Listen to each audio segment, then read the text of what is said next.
magsasaya sa Panginoon. Lapitan siya't paglingkuran ng may kasayahan. Ipagdangal ang Panginoon, o bayan ng Diyos.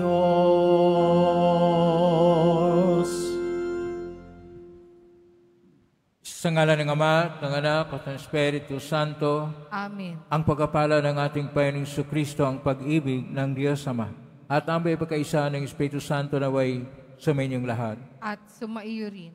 Mga kapatid, nasa Miyerkules tayo ng 33 na linggo ng kanilang panahon ng unang taon ng ating liturhikong pagdiriwang. Isama po natin sa misa natin ngayon ang mga intensyon para sa araw ngayon. Ang inyong mga intensyon kayo nasa loob ng Basilica Minor, pamasang nabana ni Jesus Nazareno. Ang mga intensyon mga nakiisa sa atin sa pamitan ng live streaming through Facebook Live, YouTube, X, Instagram, TikTok at iba pang social media dito sa ating bansa at iba't ibang dako ng mundo. Isama natin ang ating intensyon para sa kapayapaan sa buong mundo at para sa lahat ng mga naapektuhan ng baha, bagyo at lindol sa ating bansa. Mga minamahal ko mga kapatid, sa aklat ng Makabiyo, ang pagpapairal ng malupit na paghahari ni Antiochus Epiphanes ay nagbigay ng parusa sa ina at sa kanyang mga anak na kung saan hindi nila binitawan ang pagsunod sa kautusan ng Diyos. Sa ating Ebanghelyo ni San Lucas, tayo ay tinuturuan ng ating Panginoon ang tunay na pagtanggap ng mga biyaya at kung paano ito palaguhin. Kuminsan tayo waldas at nag-aksaya sa mga biyayang bigay ng Panginoon sa buhay natin at dahil dito tayo nagkasala. Kaya aminin po natin ang ating mga kasalanan upang tayo maging marapat gumanap sa banal na pagdiriwang. Inaamin ko sa makapangyarihang Diyos at sa inyong kapatid na lubha akong nagkasala sa isip, sa salita, sa gawa at sa aking pagkukulang. Kaya sinasamo ko sa mahal na Birhen Maria, sa lahat ng mga anghel at mga banal, at sa inyong kapatid na ako ay panalangin sa Panginoong ating Diyos. Paawaan tayo na makapangyarihang Diyos, patawarin tayo sa ating mga kasalanan, at patnubayan tayo sa buhay na walang hanggan. Amen. Panginoon, kaawaan mo kami. Panginoon, kaawaan mo kami. Kristo, kaawaan mo kami. Kristo, kaawaan mo kami. Panginoon, kaawaan mo kami. Panginoon, kaawaan mo kami. Manalangin tayo. Ama naming makapangyarihan, ipagalo mong lagi naming ikaligaya, ikaw ay paglingkuran, sapagkat walang maliw at walang kahulilip ang kasiyahan kapag sumasamba kami sa iyong kapangyarihan. Napapairal sa tanang sanlibutan, sa pangitan ni Jesucristo kasama ng Espiritu Santo, magpa sa walang hanggan. Amen. Magsiupo muna ang lahat. Pagbasa mula sa ikalawang aklat ng Makabeyo. Noong mga araw na iyon, isang ina at ang kanyang 7 anak na lalaki ang ipinahuli ng hari. Sila'y pinahirapan para piliting kumain ng karneng baboy na ipinagbabawal ng Diyos. Ang di malilimot at higit na kahanga-hanga ay ang ina. Nasaksihan nito ang sunod-sunod na pagpaparusang ginawa sa kanyang 7 anak hanggang sa ang mga ito'y mamatay sa loob lamang ng 1 oras. Ngunit hindi nasira ang kanyang loob dahil nagtitiwala siya sa Panginoon. Malakas ang kanyang loob kahit na siya'y babae, kasintapang siya ng lalaki. Sa wika ng kanyang mga ninuno, isa-isa niyang pinalakas ang loob ng kanyang mga anak Ganito ang sabi niya, "Hindi ko alam kung paano kayo naging tao sa aking sinapupunan. Hindi ako ang naglagay ng iba't ibang sangkap ng inyong katawan at nagbigay sa inyo ng buhay. Ang lumikha ng buong santinakpan, ang siya ring lumikha ng tao at lahat ng bagay. Dahil sa kanyang kagandahang loob, ay ibabalik niyang muli ang inyong hininga at buhay. Yamang hindi ninyo inaalintana ang sariling buhay dahil sa kanyang kautusan." Sa pandinig ni Antioco, ang pangungusap nito ng ina ay isang pag-aglahi sa kanya. Kaya't sinikap niyang mahimok ang bunsong anak ng babae na talikdan ang kanyang relihiyon. Ipinangako niya na payayamanin siya at patatanyagin, pagkakalooban pa ng mataas na tungkulin, at ituturing na isang kaibigan ng hari. Subalit hindi siya inintindi ng anak, kaya't nilapitan ng hari ang ina.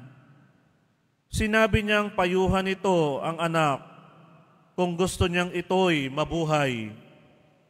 Sa kahihimok ng hari, napahinuhod ang ina na kausapin ang anak.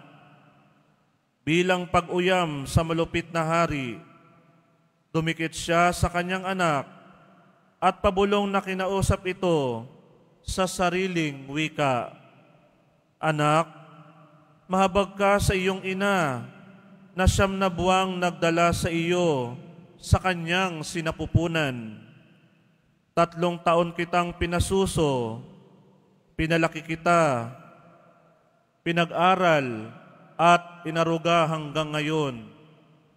Masdan mo ang kalangitan at ang daigdig at lahat ng bagay na naroon.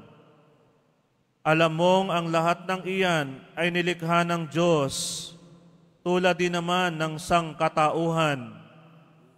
Huwag kang matakot sa berdugong ito. Ipakita mong karapat-dapat ka sa iyong mga kapatid na nagdusa hanggang kamatayan, upang sa muling pagkabuhay ay makapiling kita kasama nila." Hindi pa man natatapos magsalita ang ina, sinabi ng anak, "Ano pong iyong hinihintay, Haring Antioco? Hindi ko susundin ang utos mo. Ang susundin ko'y ang mga utos na ibinigay ng Diyos sa pamamagitan ni Moises. Ikaw ang may kagagawa ng lahat ng pagpapahirap na ito sa mga Hudyo. Ngunit tandaan mo na hindi ka makatatakas sa parusa ng Diyos." Ang salita ng Diyos. Salamat sa Diyos. Pagising ko poong sinta, sa piling mo'y magsasaya. Paggising ko poong sinta, sa piling mo'y magsasaya. Dinggin mo po, Panginoon, ang tapat kong panawagan. Poon ako ay dinggin mo sa daing ko na tulungan. Pagkat ako'y taong tapat, di nandaya kailanman. Kaya ako'y sumasamong, dalangin ko ay pakinggan. Paggising ko poong sinta, sa piling mo'y magsasaya. Palagi kong sinusundan ang landas mong itinakda. Hindi ako lumilihis sa kanan man o kaliwa. Ang daing ko, Panginoon, ay lagi mong dinirinig. Kaya ako'y dumudulog at sa iyo humihibik. Paggising ko poong sinta, sa piling mo'y magsasaya. Kung paanong sa mata mo'y lubos ang iyong pag-iingat, gayan ako iingatan mo sa lilim ng iyong pakpak. Yamang ako ay matuwid, ang mukha mo'y mamamalas. Kapag ako ay nagising, sa piling mo'y magagalak. Paggising ko poong sinta, sa piling mo'y magsasaya. Magsitayo po ang lahat.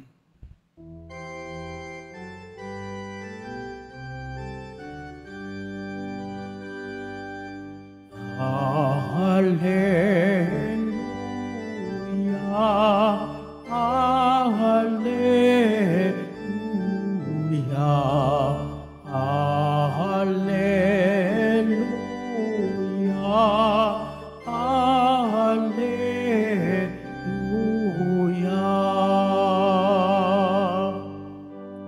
Hinirang tayo ni Kristo upang mamungang totoo bilang mabubuting tao. Hallelujah, hallelujah, hallelujah.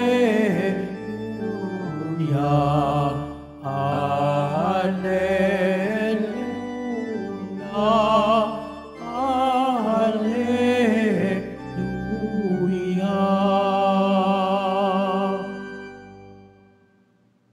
Sumainyo ang Panginoon. At sumaiyo rin. Ang mabuting balita ng Panginoon ayon kay San Lucas. Papuri sa iyo, Panginoon. Noong panahong iyon, isinaysay ni Jesus ang isang talinghaga sa mga nakarinig ng una niyang pangungusap. Ginawa niya ito sapagkat malapit na siya sa Jerusalem at ang akala ng mga tao ay itatagag na ang kaharian ng Diyos. Sabi niya, may isang mahal na taong nagtungo sa malayong lupain upang gawing hari at magbalik pagkatapos niyon. Bago siya umalis, tinawag niya ang 10 sa kanyang mga alipin. Binigyan niya ang mga ito ng tig-iisang salaping ginto at sinabihan sila, ipangalakal ninyo yan hanggang sa pagbabalik ko. Puot na puot naman sa kanya ang kanyang mga kababayan. Kahit pagkaalis niya, nagsugo sila ng mga kinatawan upang sabihin sa kinaukulan, ayaw naming maging hari ang taong ito. Ngunit ginawa ring hari ang taong iyon. Umuwi siya pagkatapos at ipinatawag ang mga aliping binigyan niya ng salaping ginto upang malaman kung gaano ang tinubo ng bawat isa. Lumapit sa kanya ang una at ang sabi, Panginoon, ang salapin ninyong ginto ay nagtubo ng 10. Magaling, sagot niya, mabuting alipin. Yamang naging matapat ka sa kakaunting bagay, pamamahalain kita sa 10 bayan. Lumapit ang ikalawa at ang sinabi, Panginoon, ang inyong salaping ginto ay nagtubo ng 5. At sinabi niya sa kanya, mamahala ka sa 5 bayan. Lumapit ang isa pang alipin at nagsabi, Panginoon, ito po ang inyong salaping ginto. Binalot ko po sa panyo at itinago. Natatakot po ako sa inyo sapagkat napakahigpit ninyo. Kinukuha ninyo ang hindi sa inyo at inaani ang hindi ninyo inihasik. Sinagot siya ng kanyang Panginoon, masamang alipin, sa salita mong iyan, kita hahatulan. Alam mo palang ako'y mahigpit. Sinabi mo,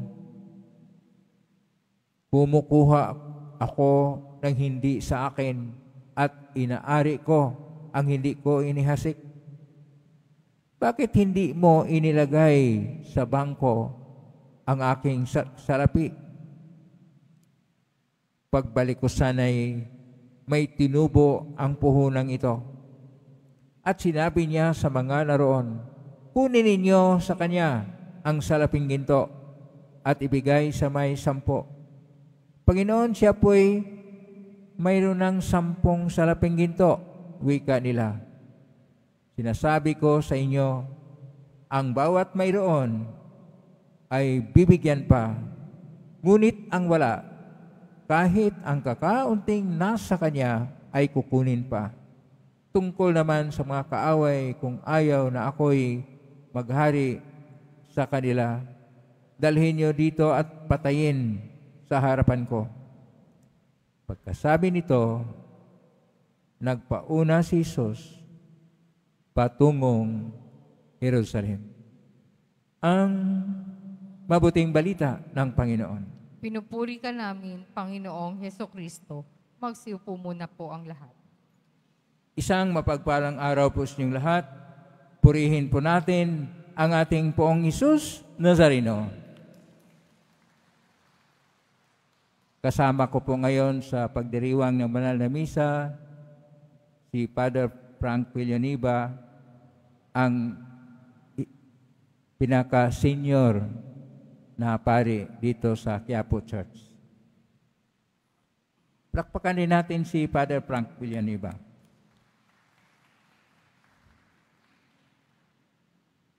Ngayon po, mahalaga po ang ating pag-usapan. Ito ay tungkol sa kung paano natin gamitin ang mga biyaya na bigay ng Panginoon. Sa atin pong unang pagbasa, sa ikalawang aklat ni Makabeo, Kapitulo 7, versikulo 1 at versikulo 20 hanggang 31, ang isang ina at ang kanyang 7 anak ay tumatalima sa kalooban ng Diyos hanggang mag-alay sila ng buhay. Sapagkat ayaw nila na yung ibinigay na biyaya ng Panginoon na pananalig at panampalataya sa kanila na manatili sila na tumatalima sa kalooban ng Diyos ay mawaglit o mawala sa kanila. Kaya sila ay nagiging martir. Kaya tama na dapat nating tingnan kung paano natin gamitin ang lahat ng mga bigay ng Panginoon at biyaya sa atin. Kaya pinalahanan tayo ng ating Salmo numero 3 na tinataguyod natin ang ating Panginoong Diyos. Sa ating Ebanghelyo ni San Lucas, Kapitulo 19, versikulo 11 hanggang 28, ito po ay patungkol sa lahat ng ating pamamahala sa bigay na biyaya ng Panginoon. Lalo na yung tinatawag nating temporal goods o mga material na bagay. Mahalaga rin yung material na bagay. Ang ating simbahan ay mayroon ding mga pag-aaral at mayroon ding patakaran tungkol sa pamamahala at pangalaga ng mga temporal na bagay. Noong 4 ng Hulyo nga, 2016, si Papa Francisco ay nagpalabas ng motu proprio na ang titulo po ay Ibini Temporali or temporal goods, ang tungkol sa mga material na bagay at kung paano ito gagamitin at paano ito pamahalaan. Napakahalaga na pamahalaan natin ang ating panahon, ang ating talento at ang mga material na mga biyayang bigay ng Panginoon sa atin. Ito yung kahulugan ng ating Ebanghelyo ni San Lucas, Kapitulo 19, versikulo 11 hanggang 28, noong ang ating Panginoon ay pinaghanda niya ang mga nananalig sa Kanya. Patungo na kasi siyang Jerusalem, sapagkat doon sa pagdating niya sa Jerusalem, siya ay dakpin, papatayin sa pamagitan ng kamatayan sa cross. Kaya ang mga tao na nag-aantay kung kailan maghahari ang Diyos, ay tinuruan niya na una sa lahat, magkaroon sila ng tunay na pamamahala sa kanilang mga natanggap na biyaya mula sa Panginoon. Kaya sinasabi o tinuturo niya ang tungkol sa pamamahala sa pamagitan ng isang talinghaga ng isang tao na ginawang hari at nag-iwan siya ng mga gintong salapi sa kanyang mga alagad at kung paano ito pinatubo. Yung iba ay nagpatubo ng malaki. Yung una, 10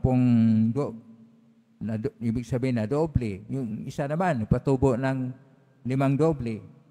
Samantala yung isa, dahil ayaw niya sa hari at takot siya, ay kanyang itinago.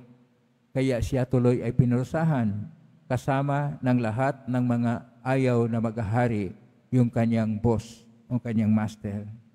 Kailangan tayo na titingin sa ating ebanghelyo na tayong lahat ay binigyan ng biyaya ng Panginoon at dapat marunong tayo mamahala nito sapagkat kuminsan tayo ay waldas, sobrang waldas sa mga binigay ng ating Panginoon sa ating buhay. Ang panahon, dapat di kalidad ang ating paggamit sa panahon. Kasi kuminsan ang panahon natin, winaldas natin sa walang kakwenta na mga bagay-bagay. Kung may hawak tayo na cellphone, naglalaro lang tayo o kaya nag-text lang tayo o manood lang sa TV, magikinig. Ang panahon natin ay isang biyayang bigay ng Panginoon. Gamitin natin ito para sa pagpalago ng lahat ng natanggap natin. Pangalawa, ang tungkol naman sa ating talento. Ang talento natin ay bigay ng Panginoon. Dapat natin itong gamitin para sa pagpupuri at sa pagpugay sa Diyos at hindi natin itatago, hindi natin ibaon, bagkus ating paunlarin pa. Ang mga material na bagay, kailangan din nating pamahalaan. Sapagkat alam natin, ilimitado po ang mga material na bagay. Wala pong masabi na sagana tayo at dumadaloy lang ang biyayang material. Hindi, may limitasyon. At dahil may limitasyon, una sa lahat, mamahala tayo ng mabuti sa pamagitan ng paggawa ng budget plan. At ano po yung budget plan? Halimbawa, 50% sa mga esensyal na bagay na kinakailangan natin, gaya halimbawa ng sa bahay, kailangan sa bahay, mga grocery at transportasyon, mga kinakailangan na mga gamit, at kung ano pang insurance na para sa ating paghanda sa lahat. Tapos 30% sa mga lahat ng gusto natin, yung mamasyal tayo, yung mag-shopping, kakain sa labas, gagawa ng pagtulong o charity, 30%. At 20% sa mga tunguhin natin o mga goals sa buhay. Halimbawa, yung retirement plan natin, at ano yung gusto nating makamtan o bisitahan o dalawin o pupuntahan o kaya anumang ating pinapangarap sa buhay, 20% na paghandaan natin para sa natanggap natin na biyaya. Pangalawa, na magkaroon tayo ng pagtingin, yung tinatawag na i-track natin yung ating mga gastos. Kailangan na maayos ang gastos. Huwag susobra ang gastos kaysa tunay na pangailangan natin. Pangatlo, magkaroon tayo ng realistic na timeline para sa pagtupad ng ating mga goals o mga gusto sa buhay. Pang-apat, magkaroon tayo ng isang paggawa ng emergency fund. Dahil alam natin, kuminsan magkasakit ang membro ng pamilya o may pangyayari, kailangan mayroon tayong emergency fund. Ilagay po natin ilaan doon para handa tayo. Panglima, kung kaya natin, magkaroon tayo ng investment at i-diversify natin ang ating investment upang magkaroon tayo na maganda na pagmamahala kung anumang biyaya na kailangan nating paunlarin. Pang-anim, dapat bayaran natin ang ating mga utang. huwag palampasin at huwag na ito'y lulubo pa. Kailangan maayos ang pag-manage nito. At pangpito, atin pong ipamahala ang ating kayamanan na material o temporal goods proactively. Proactive. Lalo na sa Pilipinas, marami tayong mga bagyo, mga lindol, mga baha, etc., mga kalamidad. Kailangan proactive ang ating pagmamahala sa lahat. At kung ito'y ating ginagawa, ang mga biyang-bigay ng Diyos ay hindi po masayang at hindi tayo magwaldas-waldas kung ano man ang gusto natin sa buhay, sapagkat kinakailangan rin natin ang maayos na pamamahala na tayo'y Kristiyano at huwag nating iwaldas ang bigay ng Diyos. Dapat tayo ay maayos sa pamamahala. Sapagkat kung namamahala tayong tunay, nagpapasalamat na rin tayo sa Diyos. Pero pag tayo waldas, kung ano mga bisyo na sa atin na gusto, waldas po yan. Iwaksi yan. Dahil yan ay nakakasira sa buhay ng pamilya, nakakasira sa kalusugan mo, nakakasira ka pa sa iba. Kailangan natin ang tunay na pamahala sa mga biyayang bigay ng Diyos, sapagkat ang Diyos ay siyang pinanggalingan ng lahat. Huwag po tayong maging waldas ng ating panahon, ng ating talento at ng mga bagay-bagay na material dito sa mundo. Yung pong naniwala na kailangan nating gawin ang tunay na pamahala, pumalakpak nga ng malakas na tayo sumunod sa Panginoon at Panginoon ay siyang pinakasinto ng buhay. Gaya ng ating napakinggan sa unang pagbasa, kahit buhay man ay ialay at inialay nga ng isang ina at kanyang 7 mga anak para sa pagtalima sa kalooban ng Diyos. Yun ang dapat nating tingnan. Manguna ang Diyos at tayo lang ang kasunod, sapagkat ang siyang makapagbigay ng kaligtasang tunay ay Diyos lang. Yung pong naniwala ng Diyos lang ang siya makapagligtas sa atin, makapagbigay buhay, pumalakpak pa ng mas malakas na Diyos lang ang siyang magligtas sa atin kapag tayo'y nagiging mabuting tagapamahala dahil tayo'y katiwala lang ng Diyos. Naway tayo ay maging katiwala na mabuti upang ang Diyos ay sentro at pumapanginoon ng ating buhay. Amen? Purihin natin ang Diyos. Magsitayo po ang lahat.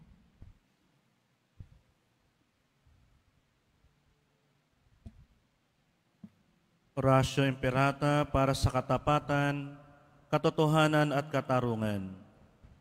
Amang makapangyarihan sa lahat, ikaw ang gumabay sa iyong bayan mula sa pagkaalipin bilang haliging ulap sa araw at haliging apoy sa gabi. Sa panahong ito ng panlilinlang at katiwalian na bumabalot sa aming bayan, ipamalas mo sa amin ang iyong liwanag na nagtataboy sa lahat ng dilim. Inaamin namin kami rin ay madalas lumalakad sa kadiliman, sa aming pananahimik, pagkikitbit balikat at kawalang pakialam. Hinayaan naming lumaganap ang kasinungalingan at umusbong ang katiwalian. Patawarin mo kami, Panginoon, at alisin mo ang aming mga puso sa kasalanang bumubulag at sumisira, kasalanang umaagaw ng pagkain sa mahihirap at ng pag-asa sa buong bayan. Pagkaloob mo sa amin ang mga pinunong kawangis ng puso ng iyong anak, mga pastol na handang maglingkod, hindi mga lobong sumisila sa kapangyarihan ng iyong banal na Espiritu.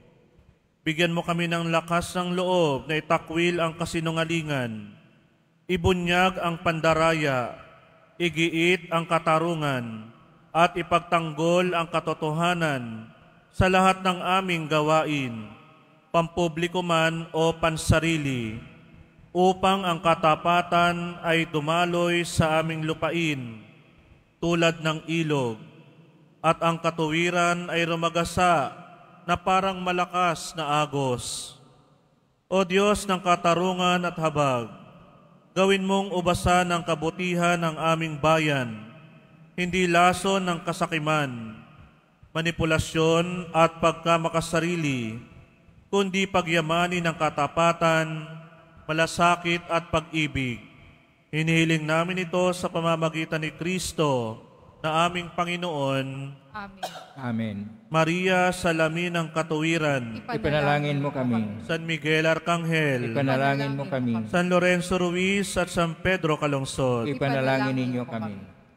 Magsipo muna ang lahat.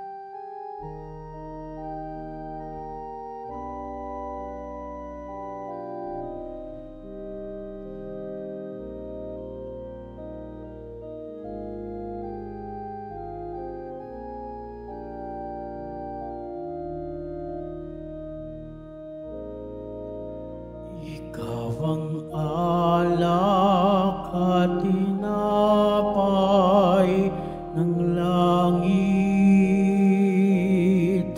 Ikaw ang kaligtasang aming nakamit. Pagsamo ng iyong bayay, pakinggan, maging marapat na ika'y pagsaluhan.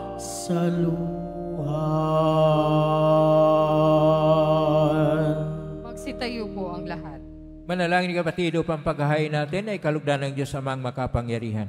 Tanggapin nawa ng Panginoon itong paghahain sa iyong mga kamay, sa kapurihan niya at karangalan sa ating kapakinabangan at sa buong sambayanan niyang banal. Ama naming lumikha, ipagkaloob mo ang iyong masintahing pagtingin sa aming mga alay, upang nga ng loob mo ay aming makamtan, at ang bunga ng walang hanggang pag-iral ay aming mapakinabangan. Sa magitan ni Jesucristo kasama ng Espiritu Santo magpa sa walang hanggan. Amen. Sumainyo ang Panginoon. At sumaiyo Itaas sa rin. Diyos ang inyong puso at diwa. Itinaasa namin sa Panginoon. Pasalamatan natin ang Panginoong ating Diyos. Marapat na siya ay pasalamatan. Aman mo kapayong tunay marapat ni kay aming pasalamatan sa paglingap ng ng loob, ang tayo ni kamot pinangasiwa sa San Sinukob. Sangan mong siya iwas ng lubos ay pinagdusa mo sa kanyang pagtalikod, siyang pagiling pahintulot na makabalik siya sa pamagitan ni Kristo Jesus. Kaya isa namang helsi siya awit ng papuri sa humpay sa kalangitan, kami nagbubunyi siyang kadakilaan. Santo, Santo, Santo, Panginoon Diyos ng mga hukbo, napupuno ang langit at lupa ng kadakilaan mo, o sana sa kaitaasan. Pinagpala ang naparirito sa ngalan ng Panginoon, o sana sa kaitaasan. Magsilud po ang lahat. Ama naming banal, ikaw ang bukal ng tanang kabanalan. Kaismitan yung Espiritu ng banal na makalob na ito upang para sa maging katawan at dugo ng aming Panginoong Jesucristo. Bago niya pinagtisang kusang loob na maging handog, hinawakan niya ang tinapay, pinasalamatan kanya, pinaghati-hati niya yon, iniabot sa kanyang malagad at sinabi, "Tanggapin ninyong lahat ito at kanin. Ito ang aking katawan na ihandog para sa inyo."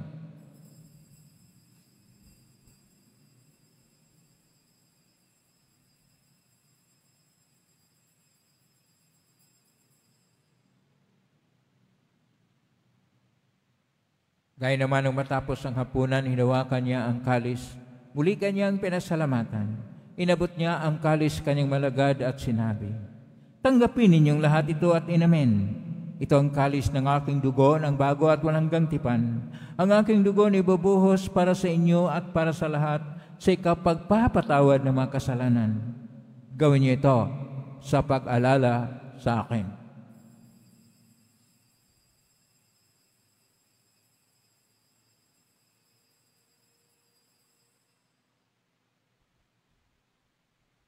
Magsitayo po ang lahat. Ang misteryo ng pananampalataya. Si Kristo'y namatay, si Kristo'y nabuhay, si Kristo'y babalik sa wakas ng panahon. Ama, ginagawa namin yan ang pag-alala sa pagkamatay at muling pagkabuhay ng anak, kahit naalay namin sa iyo ang tinapay nagbibigay buhay at ang kalis na nagkakaloob ng kaligtasan.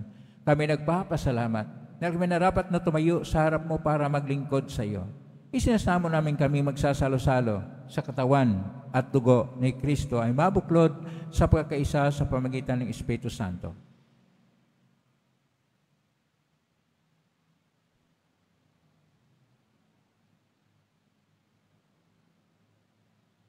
bakang laganap sa buong daigdig. Puspusin mo kami sa pag-ibig, kaisa ni Leon na aming Papa at ni Jose na aming Obispo at ng Tanang Kaparian. Alalahanin mo rin ang mga kapatid naming nakimlay nang may pag-asang sila ay muling mabubuhay. Gayon din ang lahat ng mga pumanaw. Kaawaan mo sila at patuloyin sa iyong kaliwanagan. Kaawaan mo at pagindapatin kaming lahat na makasalo sa iyong buhay na walang wakas. Kaisa ng mahal na Birhen Maria na ina ng Diyos, ng kabiyak ng puso niyang si San Jose, kaisa ng mga apostol, ni San Juan Bautista, at ng lahat ng mga banal na namukay dito sa daigdig ng kalugod-lugod sa iyo. Maipagdiwang nawa namin ang pagpupuri sa ikararangal mo sa pamamagitan ng iyong anak na aming Panginoong Jesucristo.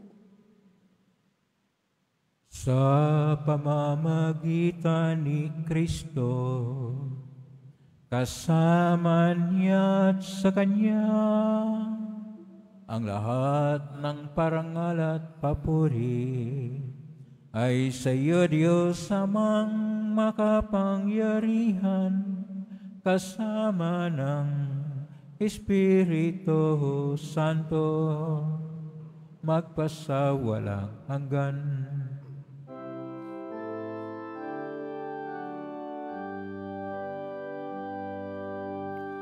Amen. Amen. Amen.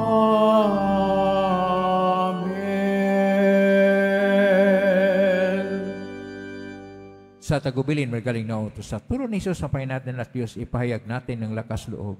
Ama namin, sumasalangit ka, sambahin ang ngalan mo. Apa sa amin ang kaharian mo, sundin ang loob mo sa lupa para ng sa langit. Bigyan mo kami ng aming kakanin sa araw-araw, abatawarin mo kami sa aming mga sala, para nang papatawad namin sa nagkakasala sa amin, at huwag mo kaming ipahintot sa tukso, at iadya mo kami sa lahat ng masama. Niling namin kami iadya sa lahat ng masama, pagkalooban ng kapayapaan araw-araw, iligtas sa kasalanan at sa lahat ng kapahamakan, samantalang aming pinanabikan ang dakilang araw ng pagpapahayag ng tagapagligtas naming si Jesucristo. Sapagkat iyo ang kaharian at ang kapangyarihan at ang kapurihan magpakailanman. Amen. Panginoong Jesucristo, sinabi mo sa mga apostol, kapayapaan ang iniiwan ko sa inyo, ang aking kapayapaan na binibigay ko sa inyo. Tunghayan mo ang aming panampalataya at huwag ang aming pagkakasala. Pagkalooban mo kami ng kapayapaan at pagkakaisa ayon sa iyong kalooban, kasama ng Espiritu Santo, magpa sa walang hanggan. Amen. Ang kapayapaan ng Panginoon ay laging sumainyo. At sumaiyo rin. Magbigay tayo ng kapayapaan sa isa. Peace be with you. Kordero ng Diyos na nag-aalis ng mga kasalanan ng sanlibutan, maawa ka sa amin. Kordero ng Diyos na nag-aalis ng mga kasalanan ng sanlibutan, maawa ka sa amin. Kordero ng Diyos na nag-aalis ng mga kasalanan ng sanlibutan, ipagkaloob mo sa amin ang kapayapaan, magsilihod po ang lahat.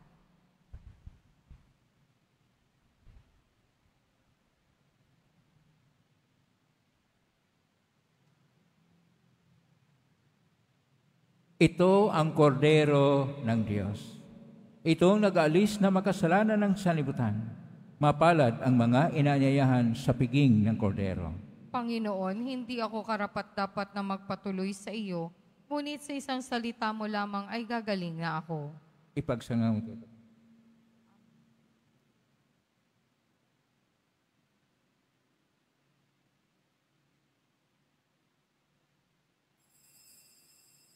Para sa lahat ng tatanggap ng banal na komunyon, sasagot po tayo ng amen. Pagkasabi ng pari o ng lay minister ng katawan ni Kristo, at isubo agad sa bibig bago umalis sa harapan ng pari o lay minister. Sumunod po tayo.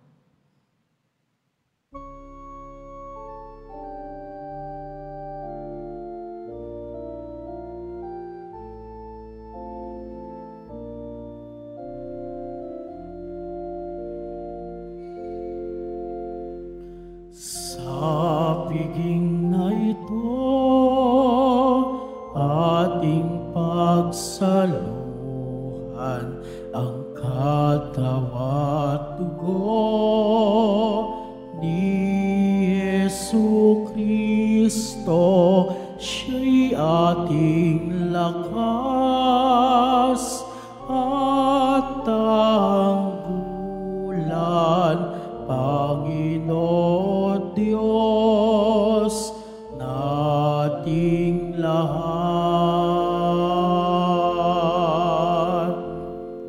Tikman ninyo at masdan ang kabutihan ng Panginoon. Mapalad ang tao na ang Diyos ang pag-asa. Sa piging na ito, ating pagsaluhan ang katawan at dugo ni Jesu Kristo.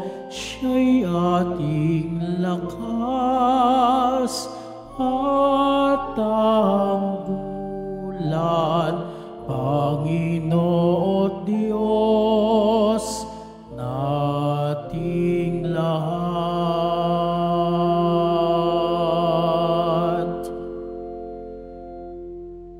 Mga kadeboto, mabibili pa rin po sa ating parish office ang Nazareno images at ang Nazareno Novena and Prayer Booklet in English or Tagalog. Available na po ang opisyal na kalendaryo para sa taong 2026 ng ating parokya. Sa mga nagnanais bumili, maaari kayo magtungo sa ating parish office. Ito po ay nagkakahalaga ng 50 pesos. Pagkatapos ng misa, babasbasan po ang lahat ng banal na tubig. Pinakikiusapan ng lahat na manatili lamang muna sa inyong mga lugar. Tanging sa Quezon Boulevard o sa Plaza San Juan lamang ang labasan ng lahat. Sumunod po tayo. Maraming salamat po sa inyong pagdalaw at pagsisimba sa Basilica Menor at Pambansang Dambana ni Jesus Nazareno. Magsitayo po ang lahat. Manalangin tayo. Ama naming mapagmahal, sa pinagsaluhan naming banal na pakikinabang, ang amin nawang pag-ibig ay lalong madagdagan nang ginawa namin sa pag-alaala sa anak mong mahal na nag-utos ipagdiwang ang huling hapunan. Sa pangitan ni Jesucristo kasama ng Espiritu Santo, magpa sa walang hanggan. Amen. Panalangin para sa mga kaluluwa. Mga kapatid, ating ipagdasal ang ating mga minamahal na imaot lahat ng mga kaluluwa sa purgatorio. Panginoon naming Diyos, Ama namin, Ikaw po ang dahilan ng aming pagsilang. Sa iyo galing ang aming hiram na buhay. Kung kababaang loob po kaming nananalangin at kami nagmakaawang kalugdan mo po ang mga kaluluwa ng mga pumanaw na sa mundong ito. Sila naway magkamit ng buhay sa iyong piling. Alisin mo ang anumang mga karumihan ng kasalanan upang sila'y maging maharapat sa iyong walang hanggang kalinisan. Iyaon mo sila mula sa purgatorio at bigyan ng puwang sa iyong kaharian sa langit. Kapayapaan kalanman na igawad ng may kapal sa mga yumaong nagsipanaw. Sila naway silayan ng iyong ilaw na walang hanggan. Amen. Maapanatag nawa sila sa kapayapaan. Amen.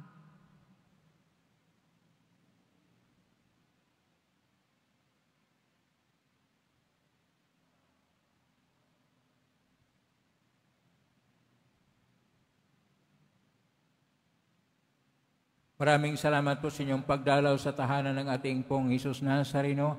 kay mga narito, kay mga naugnay sa iba't ibang social media platform na posting sa iba't ibang paraan, naway ang inyong panalangin ay dinggay ng Poong Hesus Nazareno. Salamat po sa lahat na walang sawang nagbigay ng tulong at donasyon sa Quiapo Church upang makatulong ang Quiapo Church sa kapwa nating mahirap at nangangailangan. Salamat po sa tulong, pagpalain kayo ng Panginoon Diyos. Salamat sa lahat ng mga naglilingkod ngayon, pagpalain kayo lagi ng Poong Hesus Nazareno. Ngayon po, panawagan po sa atin ng Panginoon. Atin pong pamahalaan at pamalagaan ang magbigay ng Panginoon na panahon, talento, at mga material na biyaya para sa ikapupuri at ikapagpupugay sa Diyos.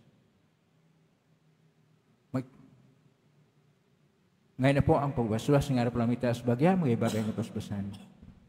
Sumainyo ang Panginoon At sumaiyo rin. mahal na pong Hesus Nazareno, inagmas ng cross ang walang maloy na pag-ibig ng Diyos ang katauhan.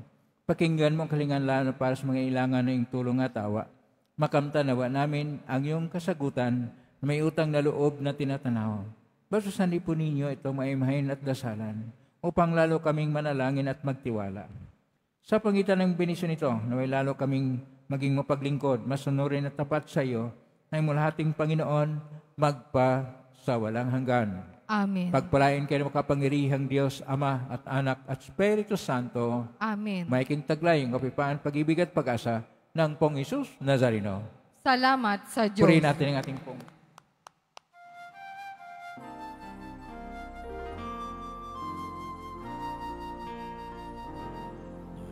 Nuestro Padre Jesus Nazareno, sinasamba ka namin, pinipintuho ka namin, aral mo ang aming buhay at kaligtasan.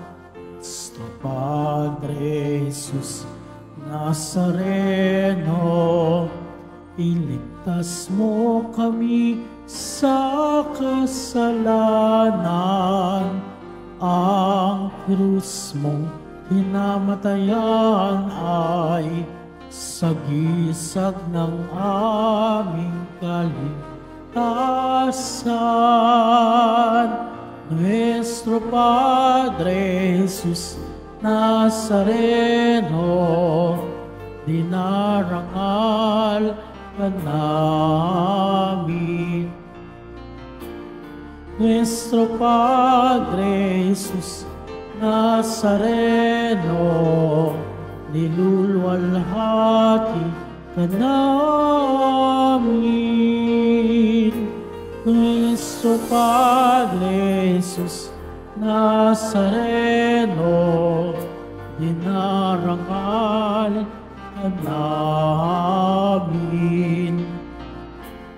Nuestro Padre Jesus Nazareno, niluluwalhati ka namin.